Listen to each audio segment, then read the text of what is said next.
Kapag isinuko mo ang iyong buhay kay Jesucristo, maaari kang umaasa na ang iyong buhay ay magiging mas madali at mas maayos nang walang mga hamon.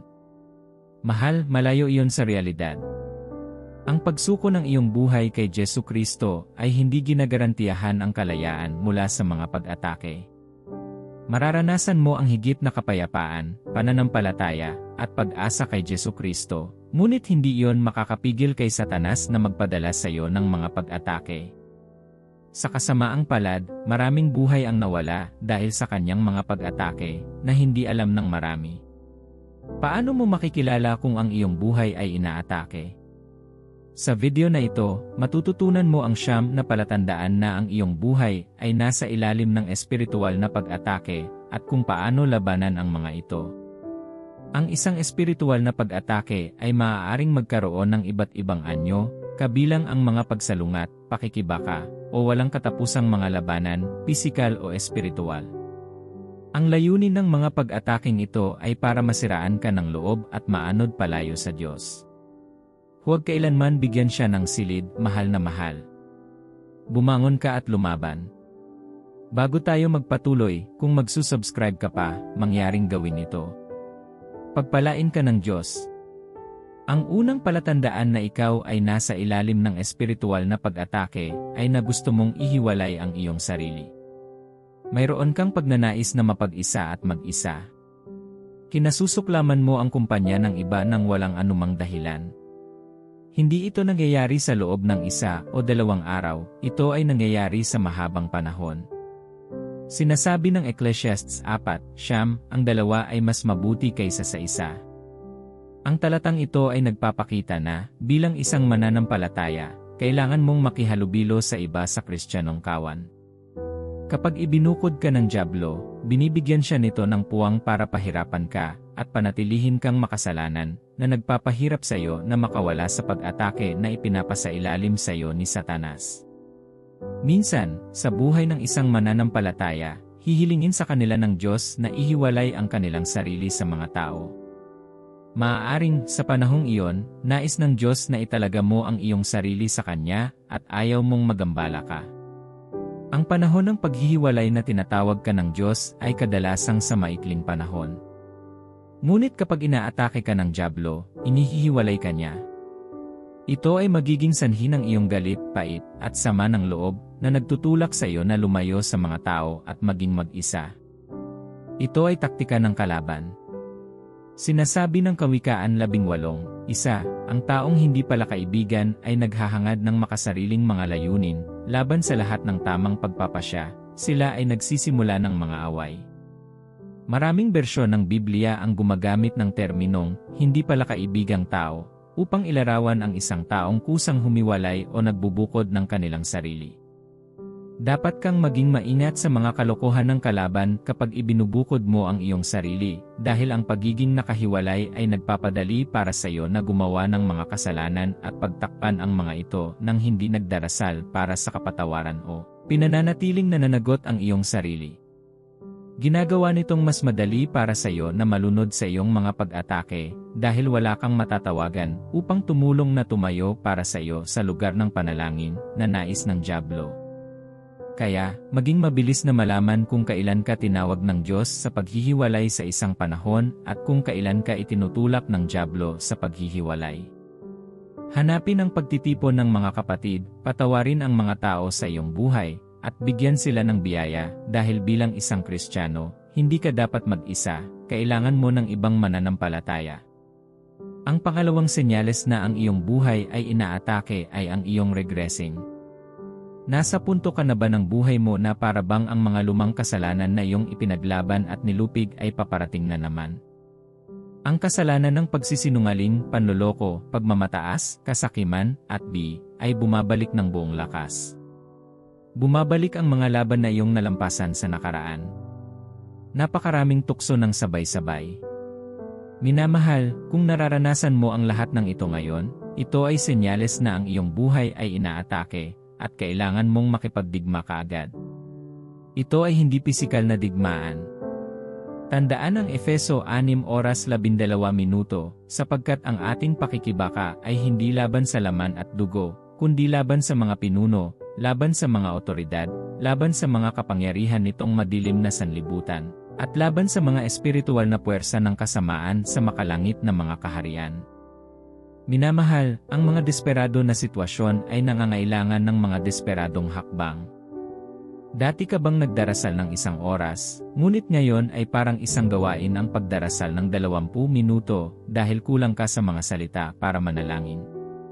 Kapag palagi kang bumabalik sa buhay at sa iyong paglalakad kasama ang Diyos, ikaw ay inaatake.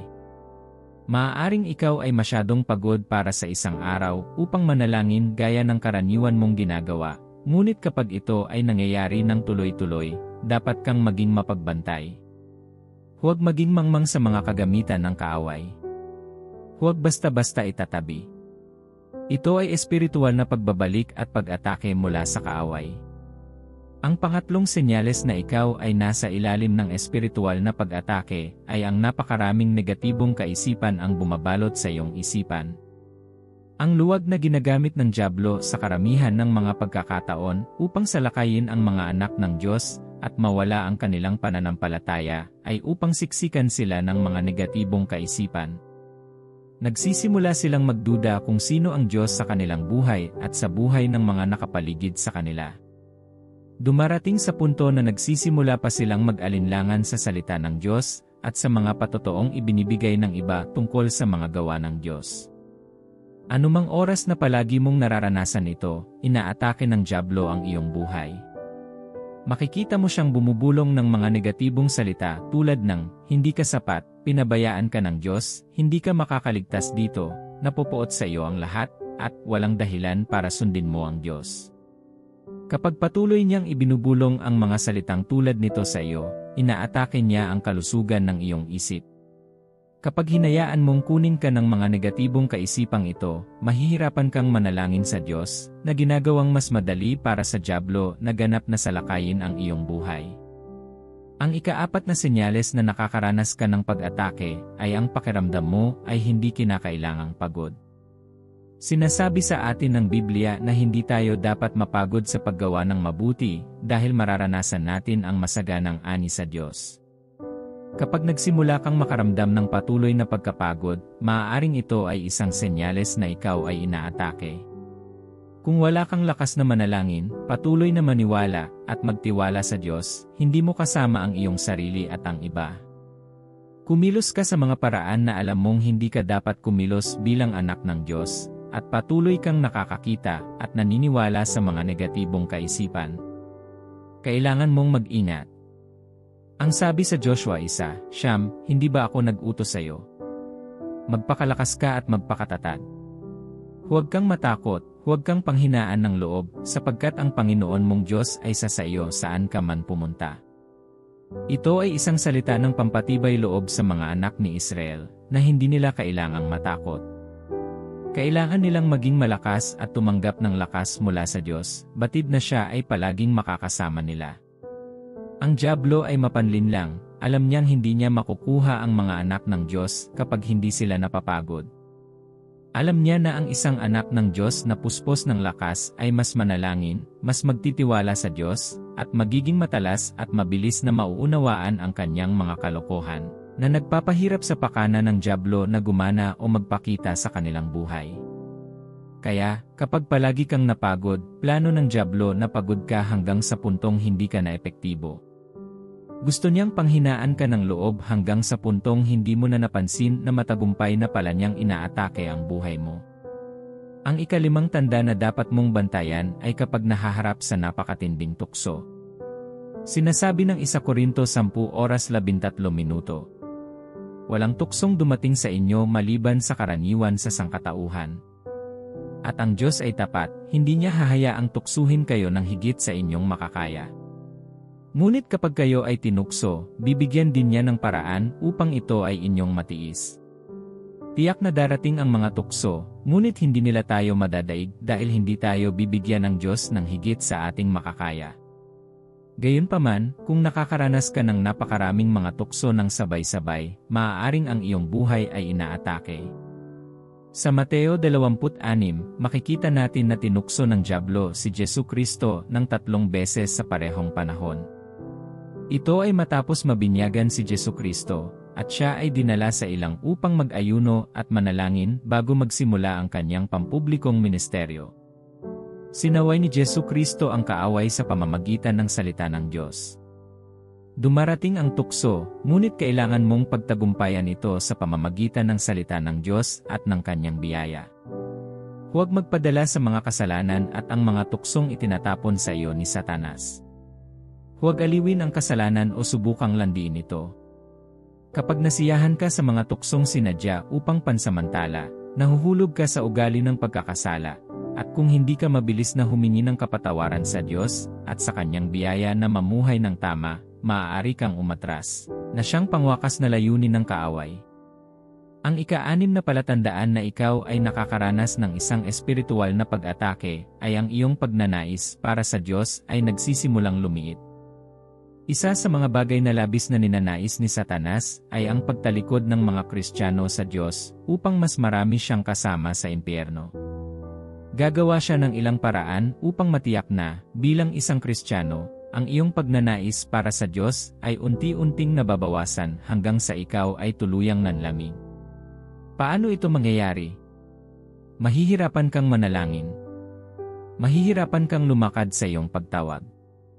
Ang pag-aaral ng salita ng Diyos ay nakakaramdam ng pagkabagot at parang isang gawaing bahay. Ang pagsamba sa Diyos ay magiging isang gawain sa halip na isang tungkulin at isang kasiyahan. Bigla kang mawawala ng interes sa pakikisama sa ibang mga kapatid. Unti-unti kang aanod sa paggawa ng mga bagay sa mundo at marami pa.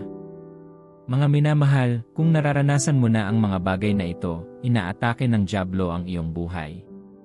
Bilang mga Kristiyano, nakakakuha tayo ng kagalakan mula sa pagiging nasa harapan lamang ng Diyos at pamumuhay ayon sa kanyang dikta at mga plano para sa ating buhay. Minsan nalulungkot ka at hindi nakakonekta at automatikong gumaan ang pakiramdam kapag sinasamba mo siya o nakikinig sa pangangaral. Ngunit kapag ang dyablo ay nagsimulang maghasik ng mga distractions at abala sa iyong buhay, lahat ng bagay tungkol sa Diyos ay magiging mabigat. Sa ganitong mga pagkakataon, maaari kanyang gawing mas interesado sa pag-scroll sa social media, pagbabasa ng mga blog ng tsismis, pakikisalamuha sa mga taong hindi mo dapat kasama, at pakikisali sa mga hindi kinakailangang pag-uusap. Sa sandaling ang mga bagay sa mundo ay nagsimulang kawili-wili sa iyo, nang higit pa kaysa sa mga bagay ng Diyos, ay ang sandali na inaatake ng dyablo ang iyong buhay. Kung hindi ka mag-iingat, magtatagumpay siya sa paglayo sa iyo sa Diyos.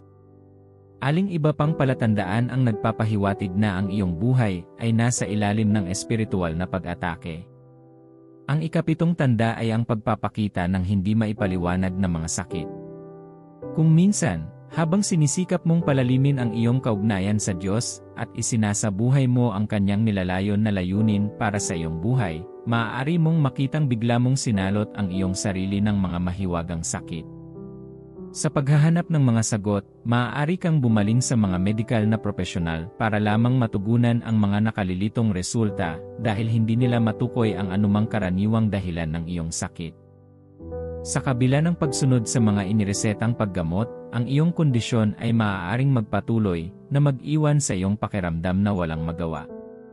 Mga minamahal, ang hindi maipaliwanag na mga sakit na ito ay maaaring resulta ng isang espiritual na pag-atake na isinaayos ng madilim na puwersa na naglalayong hadlangan ang iyong pag-unlad tungo sa pagtupad sa plano ng Diyos para sa iyo.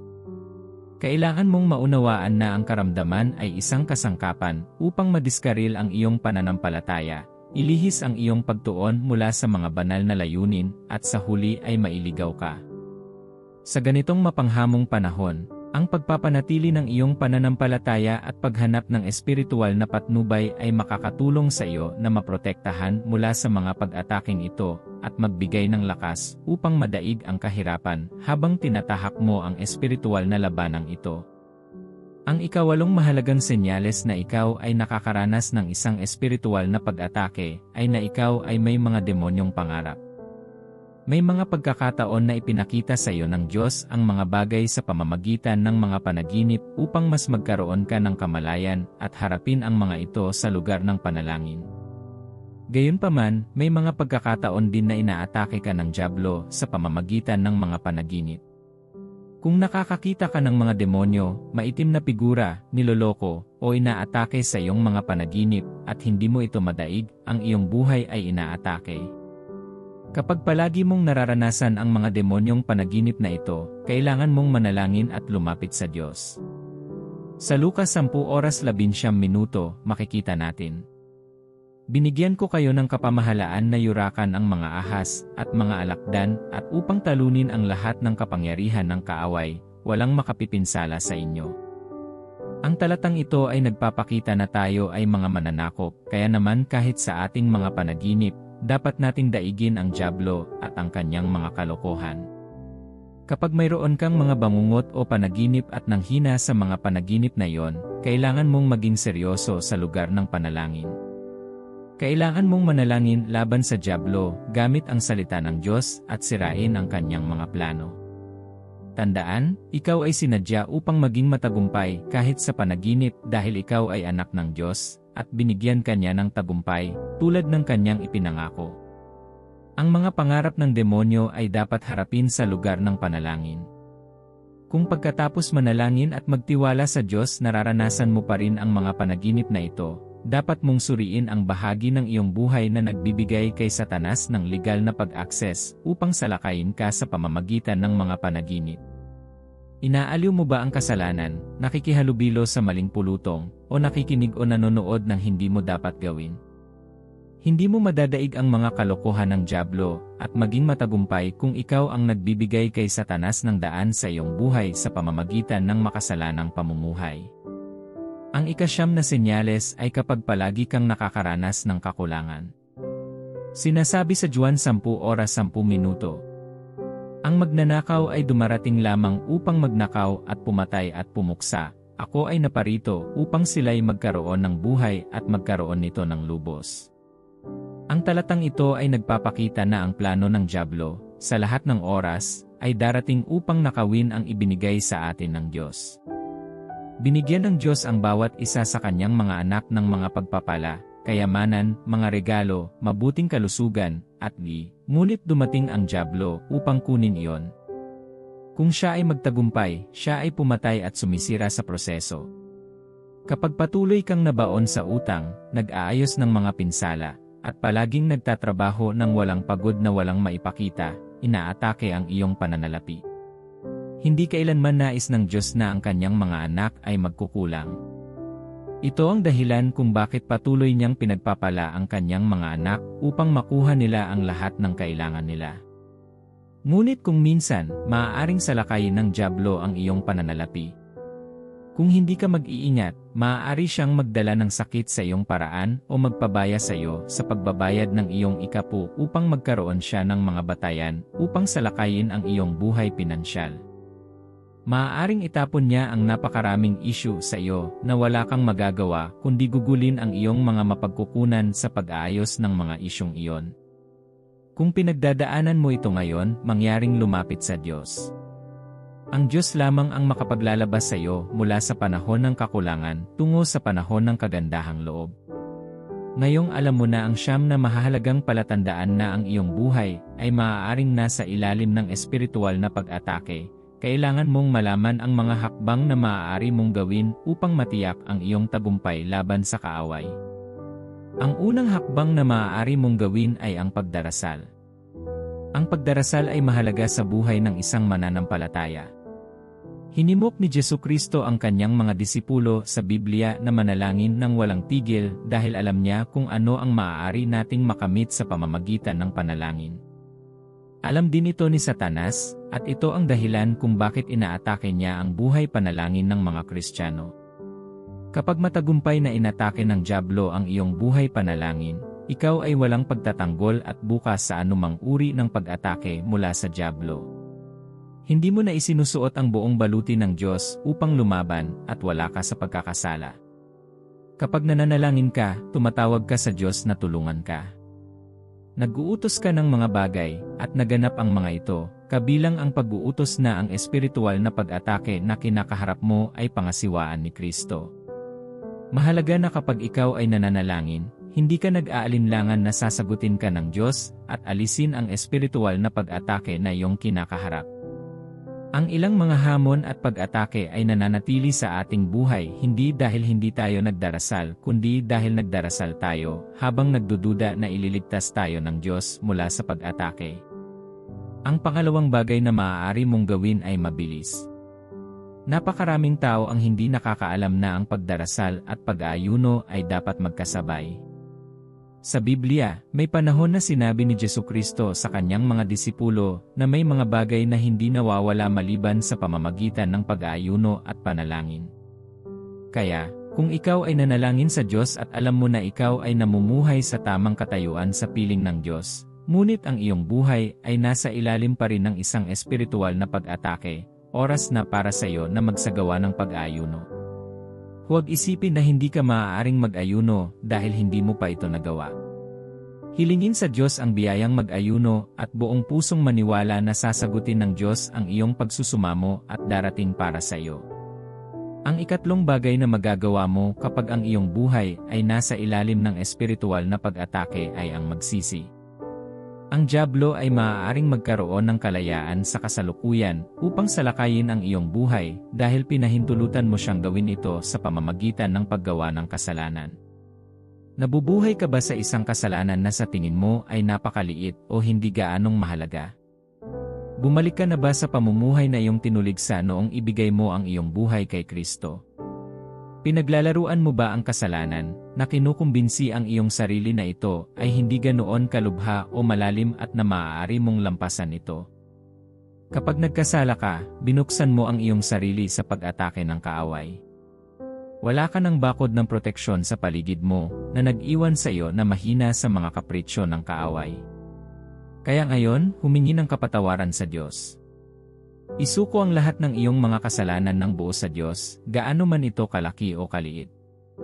Gumawa ng isang mulat na desisyon na mamuhay para kay Kristo at kay Kristo lamang. Maging tunay na magsisi at huwag makipaglaro sa kasalanan dahil ayaw mong bigyan si Satanas ng batayan para salakayin ang iyong buhay. Ang ikaapat na bagay na dapat mong isaalang-alang na gawin ay ang pagsamba at pagpuri sa Diyos. Naaalala mo ba noong nasa bilangguan sina Pedro at Paul, at sinasamba nila ang Diyos kahit na ang kanilang sitwasyon ay malungkot? Sinira ng Diyos ang mga pintuan ng bilangguan, pinalaya sila. Kapag ang iyong buhay ay inaatake, ikaw ay nakatali at nasa pagkabihag. Ang iyong papuri at pagsamba ay maaaring ang kailangan mo para makalaya mula sa pagkabihag na ito at sa mga pag-ataking ito. Piliin na huwag tumingin sa iyong kasalukuyang sitwasyon. Piliing huwag makita kung paano baliktad ang lahat. Piliing alalahanin ang ginawa ng Diyos sa nakaraan, sa iyong buhay, sa buhay ng ibang mananampalataya, at sa Biblia.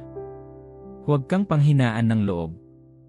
Kapag pinupuri mo ang Diyos sa pamamagitan ng iyong mga pag-atake, ipinapakita mo sa Diyos na nagtitiwala ka sa Kanya na ibalik ang iyong kwento. Ang Diyos ay hindi isang ama na gustong bigin ang kanyang mga anak. Purihin siya bilang pag-asam sa kung ano ang kanyang gagawin sa iyong buhay, na ginagawa kang malaya at buo. Ang ikalimang bagay na dapat mong gawin kapag ang iyong buhay ay nasa ilalim ng espiritual na pag-atake ay ang pagbabasa ng salita ng Diyos. Maging puno ng salita upang magkaroon ka ng sagot para sa dyablo. Alalahanin kung paano tinukso ni Satanas si Jesus Kristo, at habang dinadaig si Satanas, ginamit niya ang salita ng Diyos. Ang dyablo kung minsan ay inilalagay ang buhay ng isang mananampalataya sa ilalim ng atake, at nagtatagumpay ng napakatagal dahil ang mananampalataya ay walang salita ng Diyos sa kanila.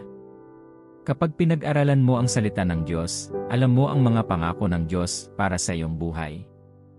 Kapag nabasa mo ang salita ng Diyos, alam mo kung ano ang sasabihin sa dyablo na makakatakot sa kanya. Ang pag-alam sa salita ng Diyos ay nagbibigay sa iyo ng pananampalataya at pag-asa na kailangan mo na ang Diyos ay nasa iyong tabi. Dahil nasa tabi mo siya, makakalabas ka sa ataking ito na kinakaharap mo. Ang salita ng Diyos ay nagbibigay sa iyo ng pananampalataya.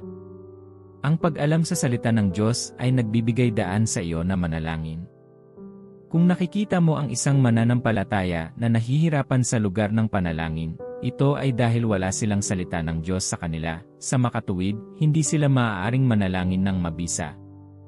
Maaaring marunong kang magsalita ng mga wika kapag tinanggap mo ang bautismo ng banal na espiritu. Ngunit kahit na hindi ka pa makapagsalita ng iba't ibang wika, dapat kang manalangin ng mga panalangin nakasalig sa salita.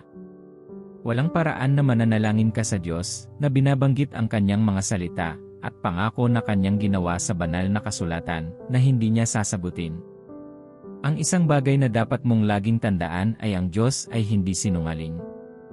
Kaya, gumugol ng oras sa salita ng Diyos ngayon.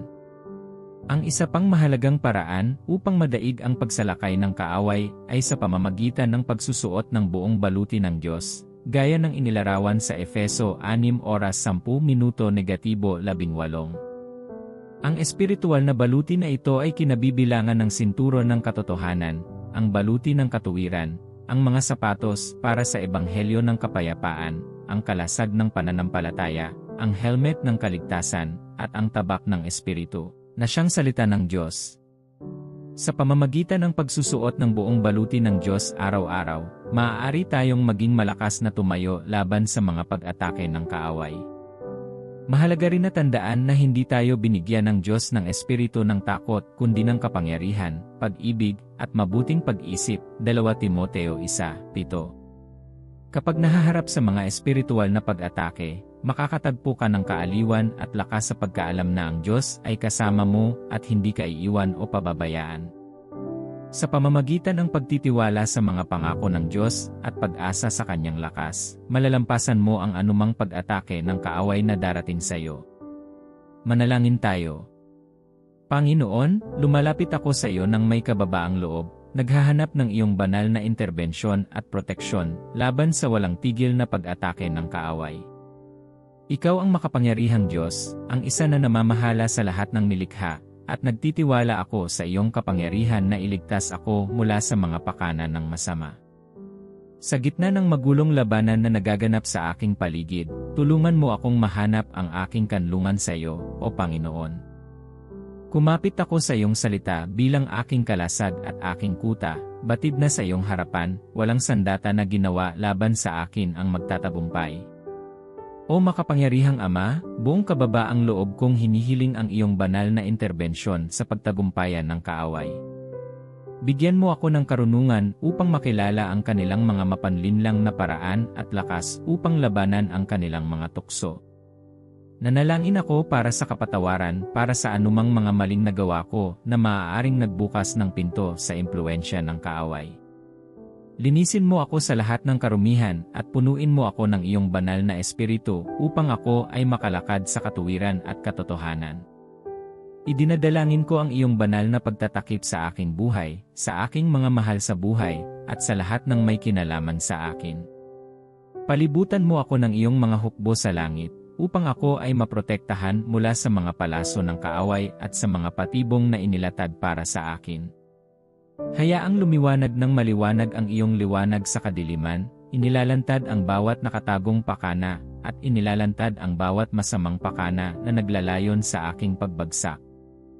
Bigyan mo ako ng karunungan na maunawaan ang mga taktika ng kalaban at lakas ng loob na tumayong matatag sa harap ng kahirapan.